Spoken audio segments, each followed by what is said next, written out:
আলহামদুলিল্লাহ, milestone school and কলেজের যে সকল ছাত্রছাত্রীরা নিহত হয়েছে তাদের পরিবারকে এবং যারা আহত হয়েছে তাদের পরিবারকে সার্বিক সুযোগ সুবিধা সরকার মহোদয় দান করবেন, যা আজকে বৃহস্পতিবারে একটা প্রেস ক্লাবের মধ্যে কি করেছেন সেই সিদ্ধান্ত নিয়েছেন ডক্টর ইউনূস স্যার। ওনাকে স্বাগতম জানাচ্ছি। আর আজকে এত বড় একটা ভয়াবহ ঘটনা ঘটে গিয়েছে, ভবিষ্যতে যেন এরকম ঘটনা না ঘটে সেদিকে সকলেই সজাগ থাকতে হবে। অনেক সময় দেখা যায় দেশের মধ্যে দোকানের পাটে মার্কেটের মধ্যে আগুন লেগে যায়, এগুলোর দিকেও কী করতে হবে, সরকারের দৃষ্টিপাত করতে হবে।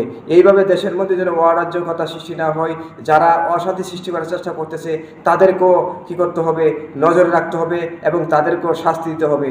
যারা দেশের মধ্যে অশান্তি সৃষ্টি করে তাদেরকেও উচিত শিক্ষা দিতে হবে। আর শেষ পর্যন্ত এটাই যে যারা নিহত হয়েছে তার পরিবারকে যেন আল্লাহ তাআলা সুখে শান্তিতে রাখেন এবং তাদের যত রকমের কষ্ট আছে দূর করেন এবং এই সুখ সইবার তৌফিক দান করেন। আমরা সেই দোয়াই করি। আসসালামু আলাইকুম।